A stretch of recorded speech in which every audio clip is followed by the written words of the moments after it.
दोस्तों स्वागत है आप सबका स्पेशल ब्लॉग में। मैं आपको दोस्तों स्वागत करते हैं सभी कमेंट चैनल पर। तो दोस्तों कैसे हो, उम्मीद करते हैं सभी अच्छे होंगे। और फिलहाल जो है हमारे घर का हालत थोड़ा सा डगमगाया हुआ है। सोनू का तबीयत बहुत ज़्यादा ख़राब हो चुका है, मेरी भी तबीयत बहुत ज़्यादा ख़राब है।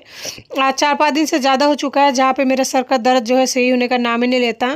दवाइयाँ कंटिन्यू ले रही हूँ लेकिन फिर भी सर का दर्द बिल्कुल ही सही नहीं हो पा रहा है। तो दोस्तों यहाँ पर लेके आई थी वो फटाके आते हैं ना जो छोटे छोटे 1-1 रुपए की, वो लेके आई थी 5 रुपए का। तो दोनों बच्चे यहीं से नीचे जो है पटक पटक के फोड़ रहे थे। और दीपावली का सीजन है तो ये बिल्कुल सेफ है, इसमें किसी भी तरह का चिंगारी वगैरह नहीं निकलते हैं। और यहीं पे खड़े होकर करेंगे, बाहर जाने की जरूरत नहीं है। वैसे दीपावली के माहौल में मैं बच्चों को बाहर नहीं भेजती हूँ, घर के अंदर ही हमेशा ही रहता है। तो दोस्तों ये मॉर्निंग के लिए बच्चों के लिए जो है ब्रेकफास्ट बनाई है मैंने। तो यहाँ पे ब्रेड और आलू और अंडा वगैरह जो है वो चीज़ है। और ब्रेड आपको दिख रहा होगा। तो इसी तरह की जो है आज बच्चों के लिए नाश्ता बनाकर तैयार की है। यही खाएंगे बच्चे सुबह सुबह। आज रोटी नहीं बनेगी, यानी रोटी की जगह पे आज जो है यही बना है। अंडा सैंडविच भी बोल सकते हैं इसको। और इसमें मैंने सब्जियां भी ऐड किया है, यानी अंडा और सब्जियां जो है डाला है। तो ये काफ़ी ज़्यादा हेल्दी भी है, बच्चों को अच्छा भी लगता है। और हर रोज़ ना रोटी अगर सुबह सुबह देते हैं तो बच्चे खाना भी नहीं पसंद करते हैं।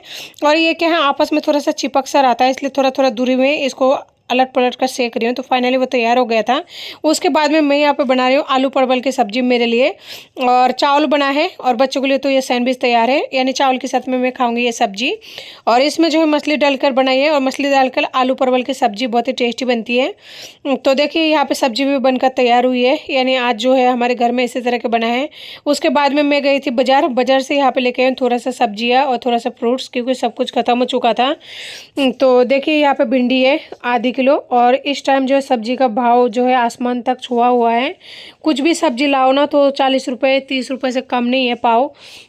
लेकिन बच्चों के लिए थोड़ा बहुत लाना पड़ता है। तोरई लेके आई हूँ, तोरई भी यहाँ पे आधी किलो लेके आई हूँ। तो देख सकते हैं 60 रुपये का सब्जी है दोनों मिलाकर। तो इतना महंगी सब्जी इंसान खाएंगे भी तो क्या। उसमें से ऐसा मान लीजिए कि बस बच्चे खाने के बाद में जो सब्जी बच जाते हैं वो मुश्किल से मिल जाती है। छोटू को लेना था अनार, तो अनार मुझे मिला नहीं था। हर दुकान में इसी तरह के छोटे छोटे दाने दिख रहे थे।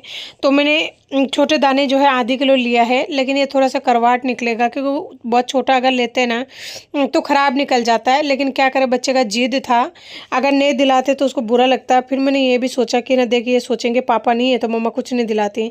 बहुत कुछ सोच के उसका जिद पूरी करके ये जो है बेकार सा अनार लेके आई हूँ। लेकिन कोई बात नहीं, खा लेगा, उसको जितना खाना है नहीं खाना है देखी जाएगी। और ये लाई हूँ साबूदाना, जो कि एक टाइम में हमेशा बनाया करती हूँ लगभग फ़िलहाल तो। और नहीं बनेगा तो फिर रख दूँगी, कभी भी कोई भी साबूदाना के टिकिया वगैरह हुआ वो बनाकर तैयार करूँगी। साथ में लेके आई हूँ केला तो दोनों बच्चों को पसंद है, लेकिन सोनू को फिलहाल जो है जुकाम वगैरह लग चुका है, इसलिए उसे तो नहीं दूंगी, लेकिन छोटू खा लेंगे। तो देखिए यहाँ पे पूरी तरह से बच्चों ने पेंसिल की मतलब शार्पनर से छीलने के बाद में कर दिया है, पूरा गंदा वंदा कर रखा है बच्चों ने। और यहाँ पे दोनों भाई सो चुका है। छोटू शायद उतरने लग रहा था और उतरते उतरते सोया है। देख सकते हैं कहाँ पर सोया हुआ है वो। तो दोस्तों बच्चे सो तो गए, लेकिन उन्हें इस तरह से नहीं छोड़ सकती, क्योंकि इस तरह से अगर छोड़ूंगे ना, सोनू ऑलरेडी बीमार है, अगर भूखा प्यासा सोएगा ना और ज़्यादा उस पर फर्क पड़ जाता है। वो ऑलरेडी बहुत ज़्यादा कमज़ोर हो चुका है, और कमज़ोरी के पीछे भी उसका टेंशन है। वो बोल तो नहीं पाता है, लेकिन वो अपने पापा के लिए बहुत ज़्यादा फिक्र करता है। आज भी उन्हें याद करता है, बहुत ज़्यादा रोता है कभी कभी अकेले में। दोस्तों मैंने उसे कई बार समझाया कि जो इंसान जाता है तो उसे जाना, जो ज़बरदस्ती किसी के साथ आप नहीं रह सकते। तो वो एक ही बात कहता है, पापा ने बोला था मैं आऊँगा, और पापा आएंगे ना जब हम जो है स्कूल जाएंगे। अब उसे स्कूल का इतने दिन तो याद नहीं आया, क्योंकि उसे लग रहा था छुट्टियाँ चल रही है। लेकिन जब बहुत दिन हो चुका है ना, तो अब वो अपने स्कूल को बहुत ज़्यादा मिस कर रहा है। और मैंने उसे कहा बेटा थोड़े दिन के आपकी छुट्टियाँ चल रहा है। तो कहता है मम्मा हर रोज़ बच्चे तो जाते हैं, क्योंकि सुबह सुबह जिस दिन वो उठता है ना देखते हैं बाकी बच्चे जाते हैं, एक किसी के स्कूल का छुट्टी। तो कहता है मेरे स्कूल छुट्टी क्यों है, आप ऐसा करो पापा को फ़ोन करो ना, फ़ोन करके बोलो ना स्कूल में जाके देख के आए कि हमारा स्कूल चालू है क्या। तो मैं उसे कहती हूँ बाबू आप क्यों उसे याद करते हो, मैं हूँ ना, मेरे से कहा करो जो भी कहना है। तो कहता है मम्मा ऐसी बात नहीं है, पापा के पास गाड़ी है ना, वो जल्दी जाके आ जाएंगे, आप जाओगे तो परेशान हो जाओगे ना, और बाबू भी तो छोटा है, वो भी जाएगा तो पैदल पैदल वो भी परेशान हो जाएगा। तो वो इस तरह की बातें करते हैं ना, ऐसा लगता है कि बड़े इंसान बातें कर रहे हो, लेकिन उसे कैसे समझाऊं। और हकीकत बात ये है ना, वो फिलहाल थोड़ा सा बड़ा हो गया ना, तो उसको समझ में ऐसा आता होगा कि पापा आ जाएंगे। वो मुझे कई बार ऐसे बोलते हैं आप है ना फ़ोन करो मैं, लेकिन आजकल करती नहीं हूँ, छोड़ दिया। मेरे दिल में जो भी फीलिंग वगैरह था ना वो सब कुछ निकल चुका है।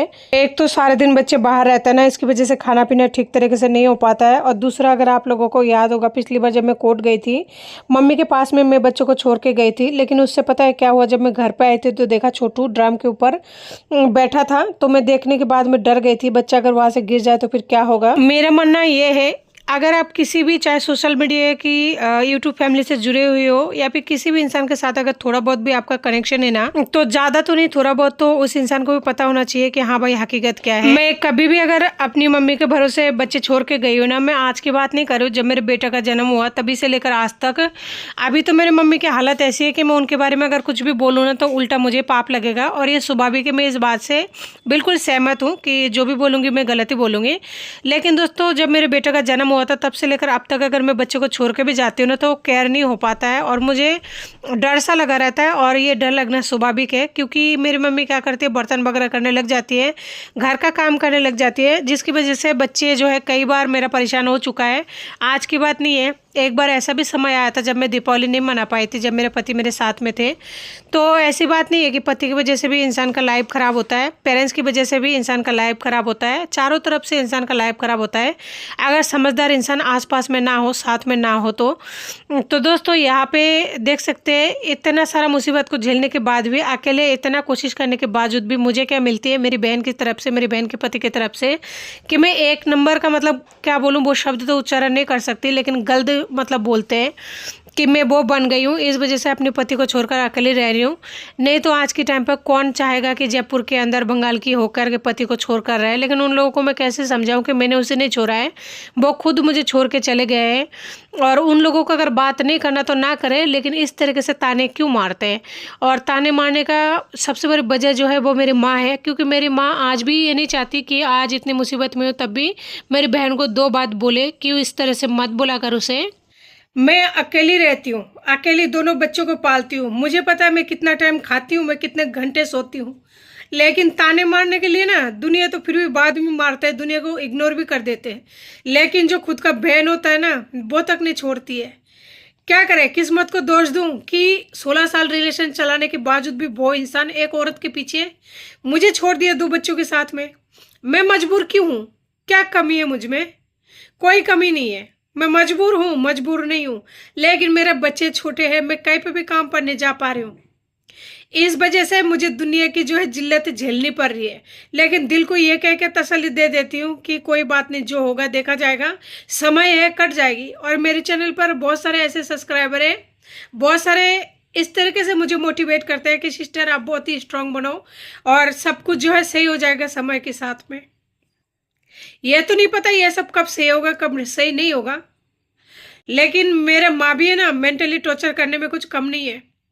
आज की बात नहीं कर रही हूँ, आज तो वो बुजुर्ग है जो मेरे लिए कर रही है, किसी देवता से कम नहीं है।